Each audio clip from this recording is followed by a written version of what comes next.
सफलता पाने के लिए अपने दिमाग से काम करना पड़ता है और अपनी रणनीति को सबसे छुपाना पड़ता है। तभी हमारी वह रणनीति अवश्य ही सफल हो जाती है। मनुष्य शरीर ही ऐसा बना है कि वह जो सोच सकता है वह मेहनत करके हासिल भी कर सकता है। ऐसी कोई चीज नहीं जो एक मनुष्य अपने जीवन में अगर ठान ले तो हासिल नहीं कर सकता। बस इसकी खासियत समझने की देरी है। तो चलिए इसको कहानियों के माध्यम से समझे। तो बिना देर किए चलिए उन कहानियों की शुरुआत करते हैं। पहली कहानी, ये रहस्यमयी बातें अपने करीबियों को भी नहीं बतानी चाहिए। एक गांव में गोलू नाम का एक नौजवान लड़का रहता था। जैसा उसका नाम था वैसा ही उसका स्वभाव भी था, एकदम भोला। वो ज्यादा दिमाग नहीं लगाता था। जैसा उसके घर वाले और लोग उसे बोल देते वैसा ही वो कर देता, और जो उसे लगता बिना सोचे समझे लोगों के सामने वही बोल देता। गोलू के घर की आर्थिक स्थिति काफी अच्छी थी। उसके पिता के पास खेती करने के लिए पर्याप्त जमीन थी जिसमें अच्छी खासी फसल हो जाती थी। गोलू के माता पिता काफी दयालु स्वभाव के व्यक्ति थे, लेकिन लोग उनके इस दयालु स्वभाव का गलत फायदा उठाते थे। गांव के लोग अक्सर अपनी मजबूरी सुनाकर उनसे अनाज और पैसे उधार मांग लेते, लेकिन लौटाते समय देर करते और तरह तरह के बहाने बनाते। गोलू के माता पिता भी अपने शांत और दयालु स्वभाव की वजह से लोगों पर अपना उधार वापस लेने के लिए दबाव नहीं डालते थे। इस तरीके से दोस्तों, रिश्तेदारों और गांव वालों के बीच उनके बहुत से पैसे उधार के रूप में फंस चुके थे। इसके बावजूद अब भी अगर उनके पास कोई अपनी मजबूरी सुनाकर रोने लग जाता तो वो उसे भी धन या पैसे उधार देकर उसकी मदद कर देते। शायद अपने माता पिता की वजह से ही गोलू का स्वभाव भी इतना भोला था। इसी बीच गोलू के माता पिता बड़े धूमधाम से गोलू की शादी भी कर देते हैं, लेकिन गोलू की पत्नी स्वभाव से थोड़ी तेज और नाज नखरे वाली थी। इसीलिए वो अपनी मनमर्जी के खर्चे करती और अपनी बातों से घर वालों को दबा कर रखती। लेकिन गोलू अपनी पत्नी से बहुत प्रेम करता था। वो उसकी हर इच्छा पूरी करता और उसे अपनी सारी बातें साझा करता। इसी तरीके से कुछ साल बीत गए, लेकिन एक दिन अचानक गोलू के पिता की तबीयत खराब हो गई। उन्हें गांव के वैद्य के पास ले जाया गया, लेकिन गांव के वैद्य को उनकी बीमारी का पता नहीं चल पाया। तो फिर उन्हें नगर के बड़े बेटे के पास ले जाया गया, जहां जाकर उन्हें पता चला कि गोलू के पिता के शरीर में कर्क रोग की शुरुआत हो चुकी है। वैद्य ने गोलू की मां को बताया कि वैसे तो इस रोग का कोई इलाज नहीं है, लेकिन क्योंकि अभी रोग की शुरुआत ही है, इसीलिए अगर सही उपचार किया जाए तो संभावना है कि रोगी को बचाया जा सकता है। लेकिन इस उपचार में समय और धन दोनों की बड़ी मात्रा में जरूरत है। गोलू और गोलू के पिता को वैद्य के पास छोड़कर उसकी मां धन की व्यवस्था करने के लिए गांव वापस आ जाती है, और वह उन सभी लोगों के घर जाती है जिन्होंने पैसे उधार दे रखे थे। उनमें से कुछ लोग तो पैसा वापस कर देते हैं, लेकिन ज्यादातर लोग यहाँ वहां के बहाने बनाकर बात को टाल देते हैं। इसीलिए गोलू की मां गांव के सेठ से ब्याज में पैसे लेकर शहर वापस चली आती है और अपने पति का इलाज शुरू करवाती है। लेकिन इलाज बहुत ही महंगा था और लंबा चल रहा था। इसीलिए सरकार से और ज्यादा पैसे उधार लेने की बजाय गोलू और उसकी मां ने अपने कुछ खेत बेचने का निश्चय किया, और उन्होंने अपने कुछ खेत गांव के सेठ को बेच भी दिए।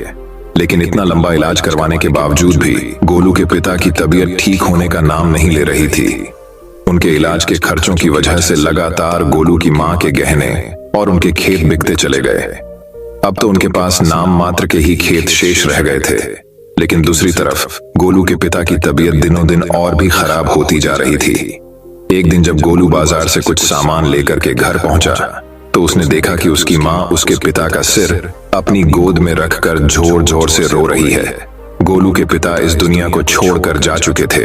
उसके पिता की मौत के बाद उसकी मां भी बहुत उदास और दुखी रहने लगी थी। साथ ही उनके परिवार में गरीबी का पहाड़ टूट पड़ा था, क्योंकि जो थोड़े बहुत खेत बचे भी थे उन्हें गोलू सही तरीके से संभाल नहीं पा रहा था। अब तक घर और खेत की सारी जिम्मेदारी उसके पिता ही संभाला करते थे, इसीलिए किसी भी काम को ठीक से नहीं कर पा रहा था। गोलू की पत्नी, जिसे मन मर्जी खर्चा करने की आदत थी, अब उसके फिजूल खर्चे भी बंद हो चुके थे। इसीलिए अब वो अपनी सास और गोलू से कुछ नहीं कहती थी। घर में रोज छोटी छोटी बातों पर झगड़ा कर लेती, लेकिन गोलू और उसकी मां चुपचाप उसकी बातें सुन लेते। गोलू अपने साधारण स्वभाव की वजह से अपनी सारी कमजोरियों, पिछली गलतियों और सारी बेवकूफियों के बारे में अपनी पत्नी को बता देता। बाद में पत्नी उसकी इन्हीं बेवकूफियों के बारे में बोल बोलकर उसे ताने मारती और कई बार तो अपने मायके वालों के सामने उसे जलील भी करती। गोलू को लगता था कि अगर वो अपने दोस्तों और रिश्तेदारों से अपनी मजबूरी और दुख के बारे में बात करेगा तो लोगों से उसे सहानुभूति और मदद मिलेगी। लेकिन लोग उसकी मजबूरी सुनकर उसके सामने तो उसे विचारक कहते, लेकिन बाद में उसका मजाक उड़ाते कि कैसा बेवकूफ इंसान है, इसका बाप ही बेवकूफ था और यह भी बेवकूफ है, हम इसकी मदद कैसे कर दें, ये लल्लू इंसान हमारे पैसे वापस कैसे करेगा। इसी तरह से लोग उसकी पीठ पीछे उसके बारे में तरह तरह की बातें करते और उसका मजाक बनाते हैं। लोग गोलू और उसकी माँ के सामने अच्छी अच्छी सलाह तो देते, लेकिन कोई भी असलियत में उसकी मदद करने के लिए सामने नहीं आता था। ऐसे ही एक दिन अचानक रात में गोलू की माँ के सीने में दर्द उठा और वो भी भगवान को प्यारी हो गई। इस घटना के बाद से गोलू बहुत ही उदास और परेशान रहने लगा।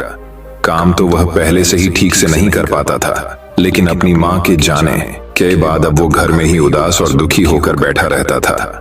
इस बात पर उसकी पत्नी उसे दिन भर ताने मारती और पड़ोसियों से उसकी बुराई करती। वह कहती जैसे इसके माँ बाप ने काम में डरपोक थे, वैसा ही ये भी है। जब गोलू को पड़ोसियों के मुंह से अपनी पत्नी के द्वारा की गई उसकी बुराई के बारे में पता चलता तो उसे बहुत गुस्सा आता और गुस्से में वे भी अपनी पत्नी की पड़ोसियों से बुराई कर देता। उनकी इस आदत की वजह से पड़ोसी अपने सामने गोलू और उसकी पत्नी का मजाक बनाते हैं और उन दोनों की एक दूसरे से चुगली भी करते, जिसकी वजह से गोलू और उसकी पत्नी के बीच झगड़े होने शुरू हो गए। एक दिन झगड़े के दौरान उसकी पत्नी घर छोड़कर अपने मायके चली गई और यह धमकी दे गई कि अब वे कभी वापस नहीं आएगी। पत्नी के जाने के बाद गोलू और भी अकेला पड़ गया और वो पूरे दिन दुखी होकर अपने भाग्य को कोसता रहता। कई बार तो उसे विचार आता कि अब आत्महत्या ही कर लेता हूं, लेकिन फिर वह कुछ सोचकर रुक जाता। कुछ समय पहले तक जो लोग गोलू को अपना दोस्त, रिश्तेदार और पड़ोसी बताकर मीठी मीठी बातें करते और उसके पिता से सहायता मांगते थे, आज वही लोग गोलू का मजाक उड़ाते और उसे पागल कहते। अंदर से दुखी और पूरी तरह से टूट चुका गोलू बस किसी तरह से अपना जीवन काट रहा था। लेकिन एक दिन गोलू के गांव में एक बहुत ही प्रसिद्ध महात्मा आते हैं। जब गोलू को उन महात्मा के बारे में पता चलता है तो वह सीधे उनके पास जाता है और उनके चरणों में गिरकर रोने लगता है। महात्मा गोलू को उठाते हैं और उससे उसके इस असीम दुख का कारण पूछते हैं। तो गोलू अपने परिवार की सारी कहानी महात्मा जी को कहाँ सुनाता है। गोलू की पूरी बात को ध्यान से सुनने के बाद महात्मा उससे कहते हैं, तुम्हारे परिवार की इस हालत का कारण कोई और नहीं बल्कि तुम्हारा और तुम्हारे माता पिता का हृदय से ज्यादा सीधा होना और उन पारिवारिक बातों को दूसरों से बता देना है जिन बातों को कभी किसी से साझा नहीं करना चाहिए। तुम्हारे सीधे स्वभाव का इलाज तो लोगों के द्वारा दिए गए धोखों, तानों और तुम्हारी इस हालत में कर ही दिया है। लेकिन आज मैं तुम्हें उन 7 बातों के बारे में बताऊंगा जिनके बारे में तुम्हें किसी से भी बात नहीं करनी चाहिए। गोलू पूरा ध्यान लगाकर महात्मा जी की बातें सुन रहा था। महात्मा जी ने कहना शुरू किया, पहली बात जो तुम्हें किसी से नहीं बतानी वो है तुम्हारे दुख और मजबूरी। ज्यादातर लोगों के जीवन में छोटा सा दुख और मजबूरी आई नहीं कि वो इसका ढिंढोरा पीटना शुरू कर देते हैं। लेकिन क्या दूसरों को अपना दुख और मजबूरी बताने से हमें उस दुख से छुटकारा मिल जाता है? नहीं, बिल्कुल नहीं। बल्कि ऐसा करने से हम लोगों की नजरों में एक कमजोर और मजबूर व्यक्ति साबित हो जाते हैं। ज्यादातर लोग मदद तो करते नहीं, लेकिन हमारी पीठ पीछे हमारे इस मजबूरी का उपहास जरूर उठाते हैं। जरा सोचो, दूसरों से अपनी मजबूरी बताने का क्या कारण हो सकता है? या तो अपनी मजबूरी बताकर सामने वाले की सहानुभूति हासिल करना चाहते हैं या फिर उससे किसी प्रकार की आर्थिक मदद चाहते हैं। लेकिन अगर किसी ने तुम्हारी मदद कर भी दी तो फिर वो बदले में तुमसे इससे भी अच्छी मदद की उम्मीद रखेगा, और अगर तुम उसकी मदद नहीं कर पाए तो फिर वो मन ही मन तुम्हें अपना दुश्मन मानने लगेगा। और अगर गलती से भी तुमने अपनी मजबूरी अपने दुश्मन को बता दी तो वह तुम्हारी इस मजबूरी का गलत फायदा भी उठा सकता है, क्योंकि वह समझ जाएगा कि इस समय तुम कमजोर और मजबूर हो और तुमसे बदला लेने का यही सही समय है। इसीलिए अपने दुख और मजबूरी किसी के भी साथ साझा मत करो और लोगों के स्वभाव को पढ़ना सीखो, क्योंकि अगर तुमने लोगों के स्वभाव और नियत को गहराई से समझना सीख लिया तो तुम खुद को बहुत सी मुसीबतों से बचा सकते हो। वैसे दोस्तों, किसी भी इंसान की असल स्वभाव और उसकी नीयत के बारे में समझना काफी आसान हो जाता है। महात्मा ने कहा, दूसरी बात जो तुम्हें लोगों से साझा नहीं करनी वो है अपनी अतीत की गलतियां और भविष्य की योजनाएं। अतीत में जो भी गलतियां हमसे हो चुकी है फिर चाहे वो हमारी बेवकूफी की वजह से हुई हो या फिर हमने जानबूझकर की हो, उन्हें किसी दूसरे व्यक्ति को नहीं बताना चाहिए, क्योंकि बताने से अतीत की गलतियां तो ठीक नहीं की जा सकती, लेकिन ऐसा करके हम लोगों की नजरों में उपहास का पात्र जरूर बन जाते हैं। हमारी अतीत की गलतियां पता चलने के बाद लोग हमें शक की नजर से देखना शुरू कर देते हैं और लोगों को हम पर भरोसा भी कम हो जाता है, और कई मौकों पर तो लोग हम पर भरोसा करना ही छोड़ देते हैं। भले ही अब हम वो इंसान ना रहे हो जो उस समय थे जब हमने वो गलती की थी, लेकिन लोग फिर भी हमें हमारी उस अतीत की गलती के साथ ही जोड़कर देखेंगे, और यह एक चीज समाज में हमारी छवि को खराब करती है और एक भरोसेमंद व्यक्ति का दर्जा हमसे छीन लेती है।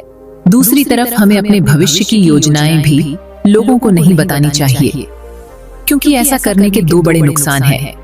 पहला, हर व्यक्ति के अंदर कहीं ना कहीं खुद को दूसरों से श्रेष्ठ साबित करनी और अपनी तारीफ सुनने की चाहत होती है, और ये चाहत उनके अंदर बैठने की वजह से होती है। तो लगभग हर व्यक्ति ही अपने अंदर के इस अहम की पूर्ति के लिए बड़े बड़े लक्ष्य बनाता है और फिर उन लक्ष्यों की पूर्ति के लिए योजनाएं। लेकिन जब वही व्यक्ति अपने लक्ष्य और योजनाएं लोगों को बताने लगता है, तो उसके बड़े बड़े लक्ष्य और योजनाओं के बारे में सुनकर लोग उसकी तारीफ करने लगते हैं, और अपनी इस झूठी तारीफ को सुनकर व्यक्ति के अहम को ठंडक मिलती है।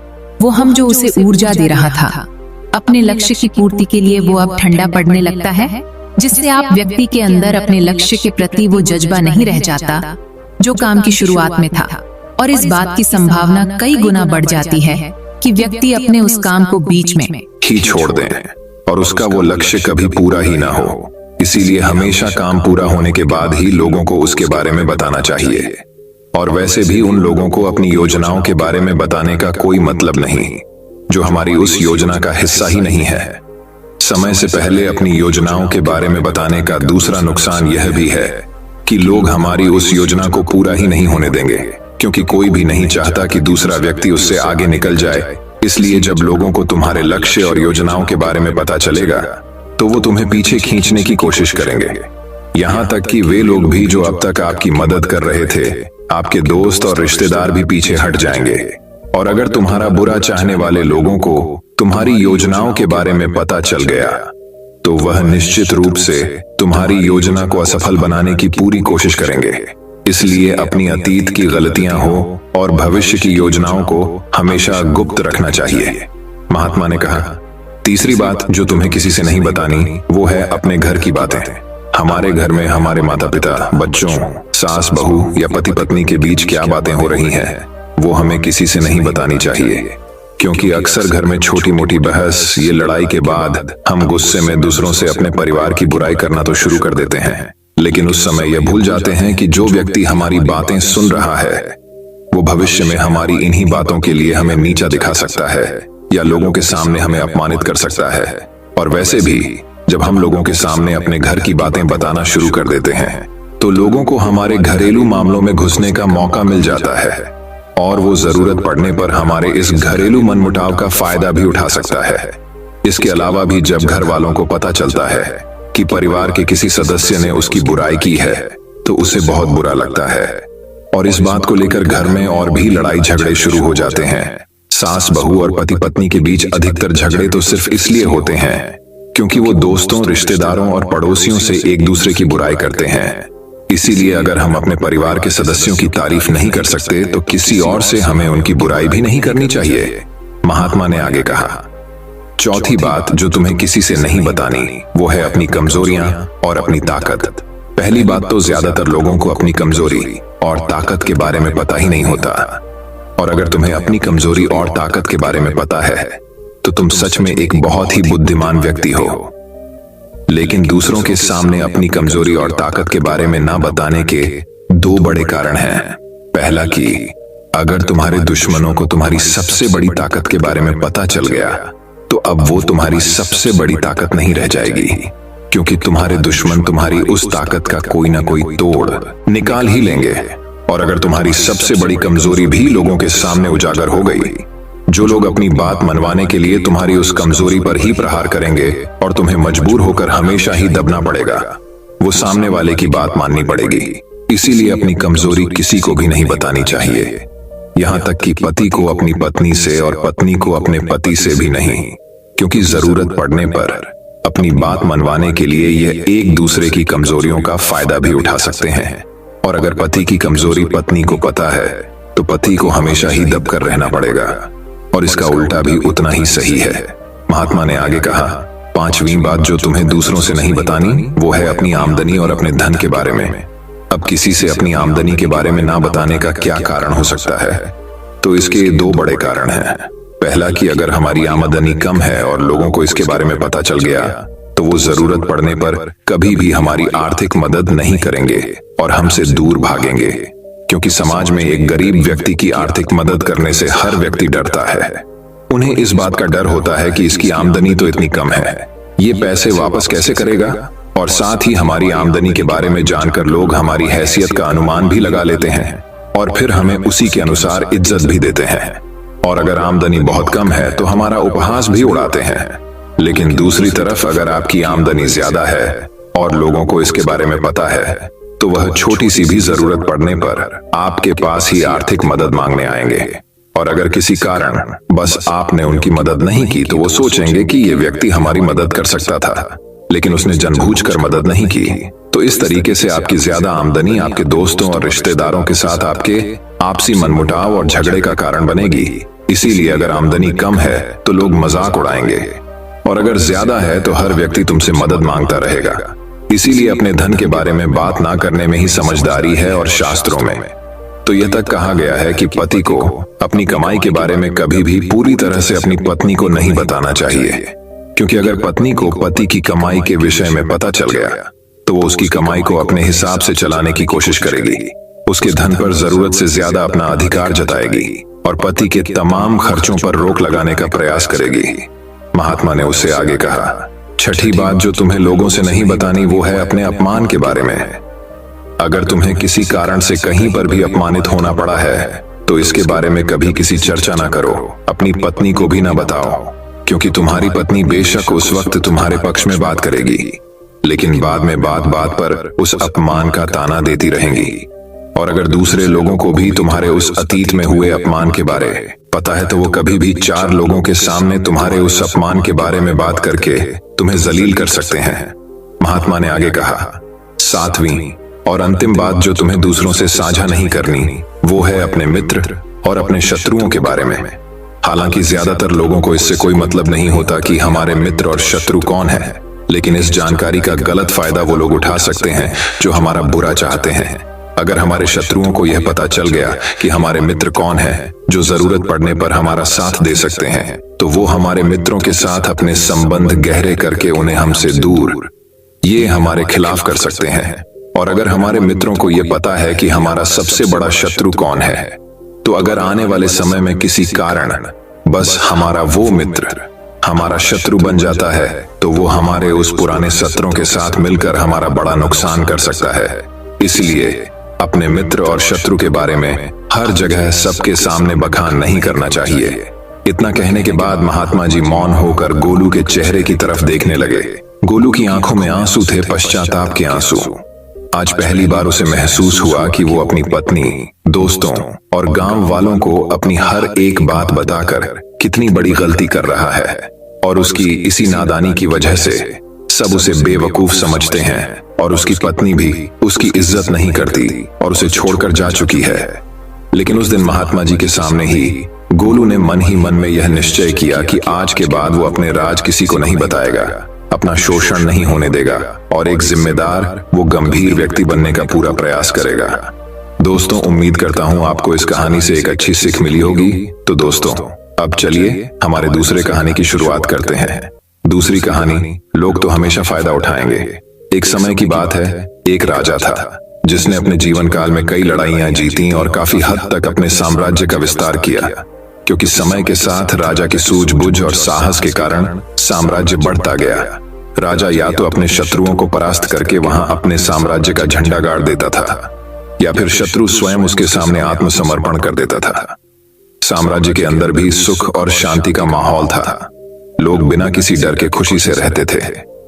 इसी तरह उनका जीवन 55 वर्ष का रहा। राजा बहुत खुशी और धूप के साथ रहता था, लेकिन अब वह बूढ़ा हो चुका था। उसका एक ही बेटा था जिसकी उम्र सिर्फ 15 साल थी। राजा जानते थे कि इतने बड़े साम्राज्य पर शासन करने के लिए उम्र से ज्यादा समझदारी और कुछ महत्वपूर्ण बातें मायने रखती हैं।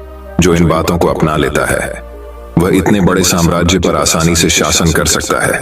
तभी एक दिन राजा ने बेटे को अपने कक्ष में बुलाया और कहा कि सुनो बेटा, ऐसा नहीं होता। इससे कोई फर्क नहीं पड़ता कि आप 15 साल के हैं या 55 साल के। दुनिया आपकी हैसियत के मुताबिक आपकी इज्जत करेगी। हर कोई चाहता है कि लोग उसकी इज्जत करें, उसे मजबूत समझें, लेकिन यह इतना आसान नहीं है। अगर आप चाहते हैं कि लोग आपका सम्मान करें तो सबसे पहले यह याद रखें, कभी किसी से आपका सम्मान करने के लिए न कहें, किसी से सम्मान की भीख न मांगे। यह कमजोरी की निशानी है, क्योंकि सम्मान लोगों के लिए एक शक्ति है, इतना अनमोल और शक्तिशाली ताकि उन्हें आपका सम्मान करना पड़े। क्या आप जानते हैं लोग समुद्र का सम्मान क्यों करते हैं? क्योंकि वह किसी को भी उसका सम्मान करने के लिए नहीं कहता है। समुद्र की शक्ति से प्रभावित लोग उसका सम्मान करते हैं क्योंकि वह शक्तिशाली है। लोगों के मन में समुद्र के प्रति सम्मान के अलावा आपके पास उस तरह की ताकत बनने का कोई और तरीका नहीं है ताकि लोगों को किसी भी स्थिति में आपका सम्मान करना पड़े। इसके लिए आप स्वयं को जीवन के हर पहलू में मजबूत और शक्तिशाली बनाएं। अपना वादा हमेशा पूरा करें, इससे आपको स्वचालित रूप से सम्मान मिलेगा। साथ ही दयालु बने और दूसरों का भी सम्मान करें। यह याद रखें कि हमेशा दूसरों से सीखते रहें, कुछ न कुछ घटित होता रहता है। आप कभी भी सब कुछ नहीं जान सकते। जीवन की वास्तविक शिक्षा भी वास्तविक जीवन से ही मिलती है। युवावस्था में आप जितनी अधिक चुनौतियों का सामना करेंगे, आप उतने ही अधिक मजबूत बनेंगे। आने वाले समय में आप और अधिक प्रगति करेंगे। यह जीवन का वह समय है जहां आपको लड़कियों के प्यार में नहीं पड़ना है, बल्कि खुद को मजबूत बनाने पर ध्यान केंद्रित करना है। जब आप एक अनमोल और शक्तिशाली व्यक्ति बन जाएंगे, ताकि जब आप बनना चाहें तो यह अपने आप आ जाए। अपने जीवन में बेहतरी लाएं और आगे बढ़ना शुरू करें। तो कुछ लोग आपको पीछे खींचने की कोशिश करेंगे। ये लोग आपके मित्र या परिवार में से कोई भी हो सकते हैं, या आपके सपनों का मजाक उड़ाएंगे, या आपको ऐसी आदतें अपनाने के लिए कहेंगे जिससे आपका समय और ऊर्जा बर्बाद होती है। क्योंकि आपको आगे बढ़ते नहीं देखना चाहते हैं, वे आपकी प्रगति से ईर्ष्या करेंगे, क्योंकि उनकी कमजोरी और आलस्य के कारण वे काम करने में असमर्थ हैं।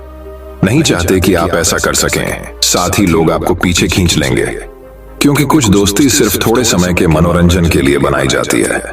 इसलिए जब आप उन चीजों को करना बंद कर देंगे तो उनका मजा कुछ समय के लिए कम हो सकता है जो वह आपके साथ बिताते थे।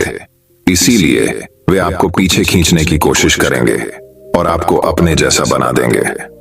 यदि आप सोच रहे हैं कि मुझे इतना त्याग क्यों करना चाहिए, जीवन आराम से जीना चाहिए, इसलिए यह याद रखें कि यदि अपने लक्ष्य के लिए अपनी इच्छा नहीं छोड़ेंगे तो आपको अपने लक्ष्य का बलिदान देना होगा। यदि आप लक्ष्य के लिए हार मानेंगे और कुछ समय के लिए मौज मस्ती में फंस जाएंगे तो जीवन के अंतिम चरण में आपको पछताना पड़ेगा। राजा ने आगे कहा, जब आप लक्ष्य के लिए काम करना शुरू करेंगे तो आपको ऐसे नए लोग मिलेंगे जो आपको समझेंगे और आपको आगे बढ़ने में मदद करने के लिए तैयार होंगे। इसलिए उन लोगों को प्राथमिकता देना शुरू करें जो आपके मूल्यों और लक्ष्यों के साथ जुड़े हों। बस उन लोगों से दूर हो जाएं जो आपको रोक रहे हैं और उनके साथ रहकर आपका भविष्य बुरा हो। बुरे लोग आपके परिवार के सदस्य और दोस्त भी हो सकते हैं, इसलिए उनसे दूर से ही प्यार करें और अपना ध्यान रखें। लक्ष्य पहले, इसके लिए आपको सफल आदतें अपनानी होंगी। कई बार आपको दूसरी जगह जाकर रहना पड़ता है, आपको भी अकेलापन महसूस हो सकता है, लेकिन यह बुरा नहीं है। कुछ समय अकेले रहना अच्छा है, क्योंकि इससे यह समझने में मदद मिलती है कि आप वास्तव में कौन हैं और आप जीवन में क्या हासिल करना चाहते हैं।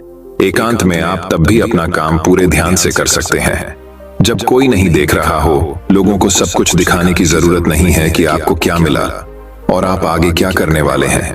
बस अपना काम करो, चाहे लोग आपको नोटिस करें या नहीं। और साथ ही मनी मैनेजमेंट के बारे में भी जानें। खुद को शारीरिक और मानसिक रूप से मजबूत रखें। इसके बावजूद आपको जीवन में कई चुनौतियों का सामना करना पड़ेगा और हो सकता है कि कभी कभी आप गिर भी जाएं, लेकिन उसी स्थिति में अपनी हार को खुले दिल से स्वीकार करें। हार सफल व्यक्ति अपनी हार और गलती स्वीकार करता है, उससे सीखता है और उसे बेहतर बनाने के लिए लगातार काम करता है। उन चीजों के बारे में कभी शिकायत न करें जो घटित हो चुकी हैं और जिन्हें आप नियंत्रित नहीं कर सकते। आपको बस उन चीजों पर ध्यान देना है जिन्हें आप नियंत्रित कर सकते हैं। किसी भी चीज को अपनी मानसिक शांति भंग करने की अनुमति न दें। इसके लिए नियमित रूप से ध्यान और प्रार्थना करें।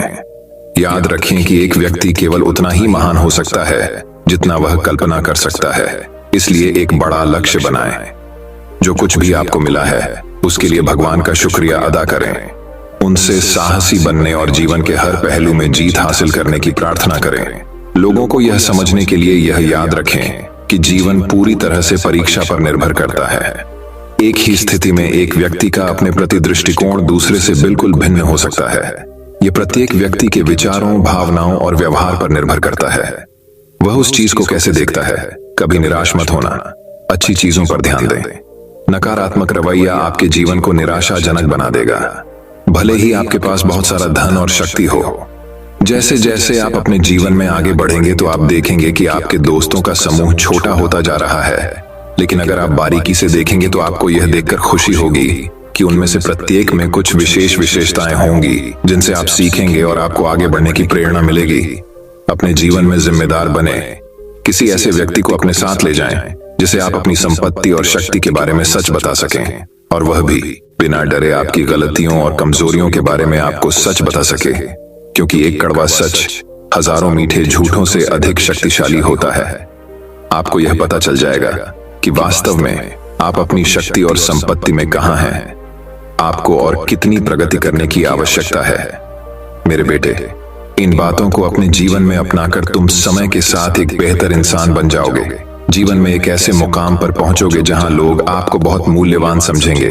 लड़कियां आपके साथ रहना चाहती हैं, शक्तिशाली लोग आपसे दोस्ती करना चाहते हैं। इस स्तर पर जीवन आपके लिए एक खेल बन जाएगा। आप जो चाहें चुन सकते हैं और पसंद का काम करने के लिए विकल्प होंगे। जिस लड़की से आप प्यार करते हैं उससे शादी करें। आपके लिए यह आसान होगा। इस मंजिल पर मौज मस्ती करें और जीवन का आनंद लेना। ठीक है, लेकिन आप जो भी करें अपने मूल्यों और सिद्धांतों को कभी न भूलें जो आपको यहां तक लाए हैं। कई सफल होने के बाद फिर से उसी पुरानी स्थिति में पहुंच जाते हैं क्योंकि वह सफलता की चकाचौंध में खो जाते हैं। अपने मूल्यों और सिद्धांतों को भूल जाओ। जो मिला उन्हें यहां, और यही एक चीज उन्हें सफलता के शिखर से नीचे गिरा देती है। और जैसा कि मैंने आपको शुरुआत में कहा था कि दयालु बने और कभी भी सीखना बंद न करें। क्योंकि आप एक बार जीत गए हैं तो इसका मतलब ये नहीं है कि आप हमेशा जीतेंगे। यह हमेशा जरूरी है जीतने की ताकत। इसलिए कभी भी अपने आप को निराश न करें। जीवन के हर पहलू में हमेशा अपनी ताकत बढ़ाते रहें। तो दोस्तों, अब चलिए हमारे तीसरी कहानी की शुरुआत करते हैं। तीसरी कहानी, एक बार एक आदमी था जो सफलता का रहस्य जानना चाहता था। उसे जो भी पुस्तकालय मिला उसने उसे छान मारा। उन्होंने अनगिनत करोड़पतियों से बात की जो उन्हें अपना समय देते थे। यहाँ तक कि उन्होंने कई साल स्कूल में बिताए और पीएचडी की उपाधि हासिल की। उन्होंने इस महान रहस्य की खोज के लिए प्रत्येक जागते घंटे को समर्पित कर दिया। लेकिन जितना अधिक उसने देखा उतना ही अधिक निराश हो गया। उन्होंने निर्णय लिया कि अब कुछ नया आजमाने का समय आ गया है। मैं एक भिक्षु से बात करने जा रहा हूं। उन्होंने घोषणा की। एक व्यक्ति जो अपने आप में पूरी तरह से शांत है, उसे उत्तर अवश्य पता होना चाहिए। अब किंवदंती यह है कि एक भिक्षु था जो निर्वाण प्राप्त कर चुका था और एक विदेशी भूमि के ऊंचे पहाड़ों में रहता था। वह दुनिया और उसमें व्याप्त परेशानियों से छिपाकर अपने तक ही सीमित रहा। सफलता का रहस्य खोजने के लिए उस व्यक्ति ने अपना बैग पैक किया, एक हवाई जहाज का टिकट खरीदा और पहाड़ों के रहस्यमय भिक्षु को खोजने के लिए दुनिया भर में आधी उड़ान भरी। 2 दिन की लगातार यात्रा के बाद वह आदमी आखिरकार देर रात पहुंचा और पास के शहर में एक छात्रावास किराए पर लिया। वह सूर्योदय से पहले उठा और पहाड़ की चोटी पर अपनी यात्रा शुरू की। घंटों आते जाते रहे और वह आदमी चढ़ता रहा। दोपहर बीत गई। 1 बजे, 2 बजे, वह अभी भी शीर्ष पर नहीं पहुंचे थे। अंत में 1 घंटे की धूप शेष होने पर वह आदमी एक अंतिम चट्टान पर चढ़ गया और पहाड़ की चोटी पर समतल जमीन पर पहला मजबूत कदम रखा। चोटी पर एक छोटी सी झोंपड़ी के अलावा वीरांगी थी जो अधिक से अधिक एक व्यक्ति और उसकी पत्नी को आश्रय दे सकती थी। जीवन का संकेत देखकर आभारी होकर वह आदमी झोपड़ी में चला गया। सामने कोई दरवाजा नहीं था, बस पीछे की ओर जाने के लिए एक रास्ता था। जो एक चट्टान के ऊपर लटकते हुए लकड़ी के 3 छोटे तख्तों द्वारा निर्दिष्ट था, जो जमीन पर हजारों फीट की ऊंचाई तक गिरा हुआ प्रतीत होता था। सावधानी से उस आदमी ने अपना पहला कदम बाहर तख्त पर उठाया, झोपड़ी की साइडिंग पकड़ ली और कोने के चारों ओर अपना सिर रख दिया, जैसे कि उसे बहुत आशा थी। वहां एक लबादा पहने बूढ़ा आदमी फर्श पर पालथी मारे बैठा था और पूरी तरह से ध्यान में डूबा हुआ था। झोपड़ी हवा में खुली थी, लकड़ी का फर्श था, जैसा कि आप किसी घर के पिछले डेक पर देखते हैं। भिक्षु का ध्यान आकर्षित करने का प्रयास करते हुए उस व्यक्ति ने अपनी पहचान बनाने के लिए वह सब किया जो वह कर सकता था। उसने अपने पैर थपथपाए और अपना गला साफ किया। उसने गहरी सांस ली और अपनी उंगलियां चटकाई, लेकिन साधु टस से मस नहीं हुआ। वहां वह अपनी आंखें बंद करके किसी अन्य प्राणी की उपस्थिति से अप्रभावित चुपचाप बैठा रहा। कई क्षणों तक बेसब्री से इंतजार करने के बाद उस व्यक्ति ने फैसला किया कि वह अपने शब्दों का उपयोग बर्फ तोड़ने के लिए करेगा। सर, मैंने निर्वाण प्राप्त करने में आपकी सफलता के बारे में बहुत अच्छी बातें सुनी हैं। मैं आशा कर रहा था कि आप मेरे एक प्रश्न का उत्तर दे सकेंगे। क्या आपको लगता है कि आप ऐसा कर सकते हैं? साधु ने कोई उत्तर नहीं दिया तो उस आदमी ने एक बार फिर अपना मुंह खोला। मैं सफलता का रहस्य जानना चाहता हूं।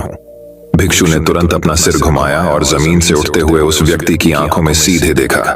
अंत में सीधे खड़े होकर साधु ने अपना शरीर पूरी तरह से उस आदमी की ओर कर दिया और 2 जोरदार कदम आगे बढ़ाए, जब तक कि वह उस आदमी के चेहरे के कुछ इंच के भीतर न आ गया।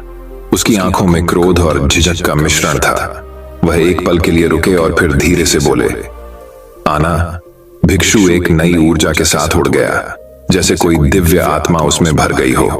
वह पहाड़ी चट्टान पर लटके रास्ते की ओर भागा और नाचता हुआ दूसरी ओर चला गए। उसने कोने का चक्कर लगाया और उस रास्ते पर चल दिया जिसे उस व्यक्ति ने ऊपर जाते समय नहीं पहचाना था। अचानक यह आगे बने रहने की होड़ बन गई। वह आदमी जो शारीरिक चुनौती के लिए तैयार नहीं था, पहले तो बहुत पीछे रह गया। वह जितनी तेजी से भाग सकता था भागा, केवल इतना कि साधु की नजरों में रहे। वह आश्चर्य से देख रहा था कि भिक्षु पहाड़ से एक एक करके प्रत्येक चट्टान और शिलाखंड पर तैर रहा है, जैसे कि गुरुत्वाकर्षण से अप्रभावित हो। धीरे धीरे संघर्ष कर रहे व्यक्ति को ताना मारते हुए साधु ने प्रत्येक कदम पर इतनी कृपा और सहजता से छलांग लगाई।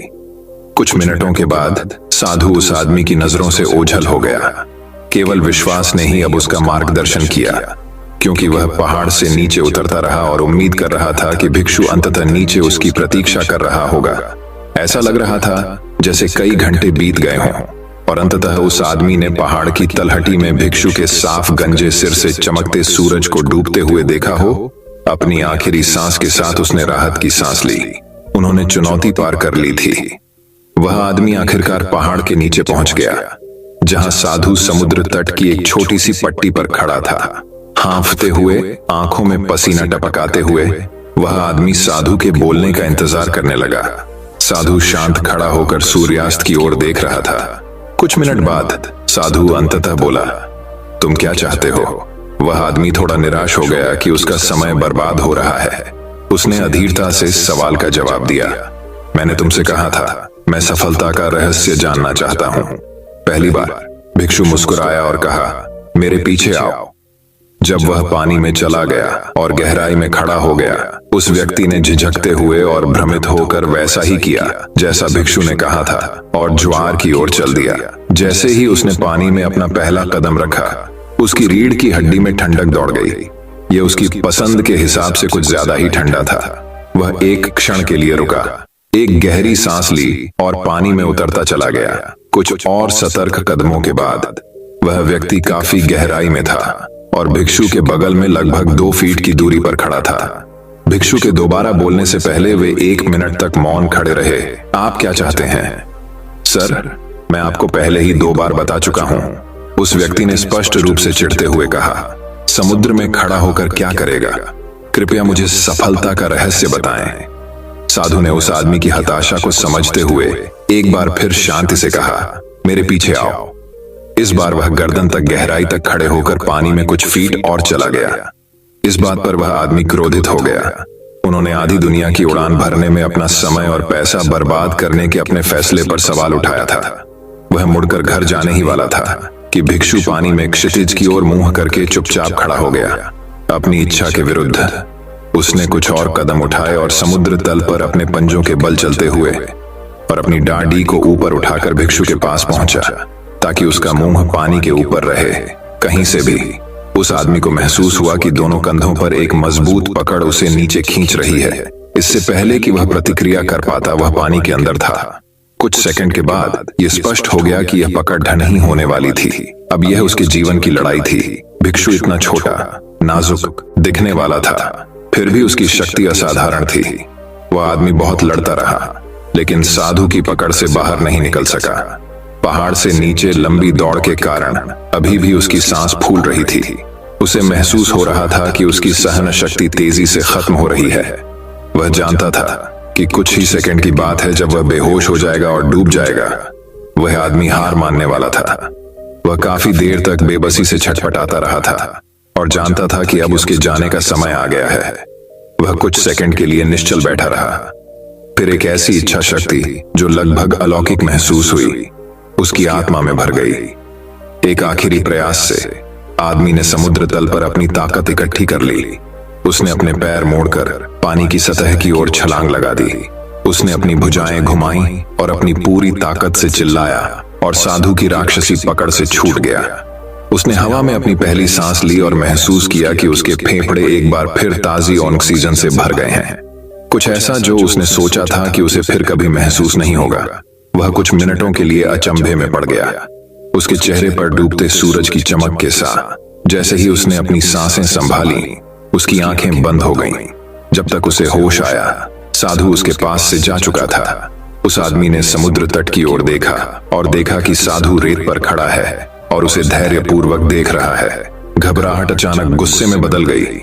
वह आदमी तेजी से तैरकर किनारे पर आ गया। उसने रेत पर अपना पैर जमाया और साधु की ओर दौड़ा। अरे, वह आदमी चिल्लाया, तुम्हारी समस्या क्या है? जैसे ही उसने भिक्षु को रेत पर धकेल दिया और उसके ऊपर कूद गया, उसने साधु का गला जोर से पकड़ लिया और उसके पापा भींच लिए। अब दम घुटने की बारी साधु की थी। क्रोध से क्रोधित होकर उस व्यक्ति ने साधु को नीचे गिरा दिया और असहाय कर दिया। लेकिन वह कितना भी चाहे, साधु के गले पर अपनी पकड़ नहीं बना सका। साधु ने उन्हें शांत रखा और विरोध करने की कोशिश नहीं की। धक्का लगने से उनका चश्मा उड़ गया था। उस आदमी ने उसकी आंखों में देखा और एक अलग व्यक्ति को देखा। वह किसी से संबंधित है, एक इंसान होना। जल्द ही उस व्यक्ति ने साधु को आजाद करने का फैसला कर लिया। उसने भिक्षु के गले से अपना हाथ खींच लिया और रेत पर लुढ़क गया। वह भिक्षु के पास चुपचाप बैठ गया, जिसने खुद को इकट्ठा किया था, और पाया कि उसका चश्मा हाथ की पहुंच के भीतर रेत में आधा दबा हुआ था। उन दोनों ने देखा कि सूर्य का अंतिम सिरा क्षितिज के नीचे गायब हो गया। आदमी के अंदर असंख्य भावनाएं उमड़ पड़ी, भ्रम, क्रोध, निराशा। फिर भी लंबे समय में पहली बार उसे शांति और सुकून महसूस हुआ। साधु ने फिर पूछा, तुम क्या चाहते हो? इस बार उस आदमी का जवाब अलग था। वह अब नहीं जानता था कि उसने दुनिया भर में यात्रा करने का फैसला क्यों किया। ने खुद से सवाल करना शुरू कर दिया। मुझे अब भी यकीन नहीं हो रहा है। साधु ने ऊपर पहुंचते ही हंसते हुए उस आदमी के कंधे पर अपना हाथ रखा और आखिरी बार बोला, एक क्षण ऐसा आएगा जब आप सफलता को उतनी ही बुरी तरह से चाहेंगे जितना आप सांस लेना चाहते हैं। तभी और केवल तभी आपको सफलता मिलेगी। भिक्षु ने फिर खुद को रेत से उठाया और पहाड़ों में अपने घर तक वापस यात्रा शुरू की। जब भी मैं इसे पढ़ता हूं या इसके बारे में सोचता हूं, तो इस दृष्टांत ने मुझे व्यक्तिगत रूप से कड़ी मेहनत करने के लिए प्रेरित किया है। मैंने इसे पहली बार प्रसिद्ध वक्ता एरिक थॉमस द्वारा जारी एक प्रेरक वीडियो में खोजा था। इसने कार्यनीति के बारे में मेरे सोचने के तरीके को हमेशा के लिए बदल दिया। मैं लगातार अपने आप से पूछता हूं, आप इसे कितना बुरा चाहते हैं? मैं आपको चुनौती देता हूं कि अभी रुकें और जब तक हो सके अपनी सांस रोक कर रखें। अपने आप को उस सीमा तक धकेलें, उस बिंदु तक जहां आपको लगे कि आप बेहोश हो जाएंगे। आप देखेंगे कि आपकी इच्छा शक्ति गायब हो गई है और ताजी हवा की भारी इच्छा हावी हो गई है। हवा की चाहत के कारण हर शुक्रवार को बाहर जाने का मन करता है। हर बार जब आप एक ब्रेक लेना चाहते हैं और नेटफ्लिक्स देखना चाहते हैं, हर रात आप अपने आप से कहते हैं कि आपको सब कुछ छोड़ देना चाहिए और सो जाना चाहिए। आप जल्द ही पहचान जाएंगे कि सफलता चाहने का वास्तव में क्या मतलब है। जब आप सुरक्षित रूप से कह सकते हैं कि आप उतनी बुरी सफलता चाहते हैं जितनी आप सांस लेना चाहते हैं, तो मैं गारंटी देता हूं कि सफलता मिलेगी। कुछ ही समय की बात है। शांत रहें और आगे बढ़ते रहें। दोस्तों, मैं उम्मीद करता हूं कि यह कहानी सुनने से आपके जीवन में अच्छे बदलाव आए होंगे। आपको इस वीडियो से क्या सीखने मिला, ये कमेंट करके जरूर बताएं और अपने परिवार, दोस्तों या आपके करीबी इंसान के साथ ये कहानी शेयर करके उन्हें भी इस ज्ञान से परिचित करवाएं। बाकी अगर आपको ये वीडियो दिल से अच्छी लगी हो तभी इस वीडियो को लाइक कर देना, और आपने अब तक इस चैनल को सब्सक्राइब न किया हो तो चैनल को सब्सक्राइब भी जरूर कर देना। आपका हर दिन शुभ हो और खुशियों से आपका जीवन भरा रहे। धन्यवाद। नमो बुद्धाय।